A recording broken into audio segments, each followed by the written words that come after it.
Hello, in this programming video we are going to take a look at strings. So we took a brief look at strings in the data types video, but we're going to take a more advanced look at it and have a look at the different methods that we can use with strings. So first of all, let's just create a string. So string str equals, and let's just put, I'll just put hello world, the simple one.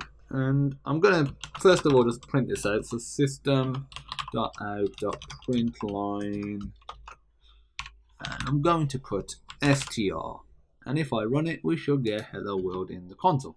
That's cool, everything's working. It's always good when simple stuff works. Now what we can do is literally check which character is at a particular location. So we can do, it's called char at.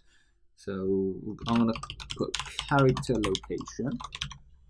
So I'm going to do system.out.println, and the syntax for this is you simply put the string name, so str.char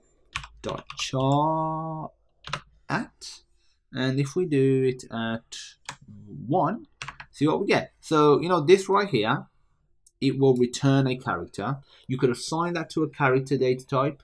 You could use in an if statement. Anywhere that you could use, let's say a character, you can use this. We're just putting in the system out print lines because it's just easy to use there. And we can see the immediate result. So it says E, and that's because computers start at 0. So if we put 0, it will put 1. We'll put H. Okay, so that's the character location. And now you might need to know the length of the string, and that's really easy as well. You might even get to guess what it is. Okay, try doing it while I'm just putting string length here, and even pause the video and take a look. And if you get confused, feel free to start the video again and have a look. So it's just the name of the string dot length. And length is a method, so you need to put open close brackets. We're going to cover methods later on in this series. So if you click run, it returns 11 because it's 1, 2, 3, 4, 5, 6. The space is a character as well. 7, 8, 9, 10, and 11. So if I were to add a couple more, it returns 13, because even though we might not see this as any different, there is extra character there. So that's something to bear in mind. So that's the length functionality, and there's one other one that we're going to cover as well. There is a huge amount of functionality that you can do with strings. Strings could probably be its own course at university. It is crazy, strings are. And there'll be a link with this video where you can go through all of the different features. But for now, it's going to cover the basic ones. If you understand these, you will be good to go with all of the other ones as well.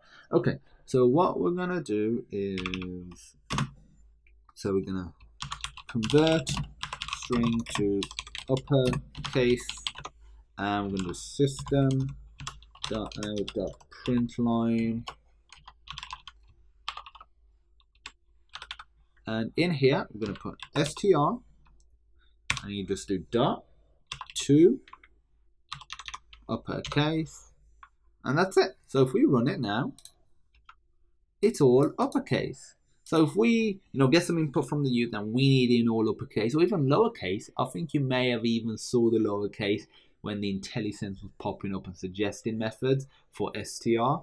Feel free to try and do it to lowercase. If you've watched the characters video, you all know what I'm talking about. I'm sure you're all good to go. So feel free to take a look at the link, and I recommend taking a look at the link, which will provide all of the different functionality. Try experimenting, try even nesting stuff. So maybe the result you get from one, put it into another one, for example. Try all crazy sort of stuff. If you have any questions, feel free to reach out, and as usual, thank you for watching, and I look forward to seeing you in the next awesome video.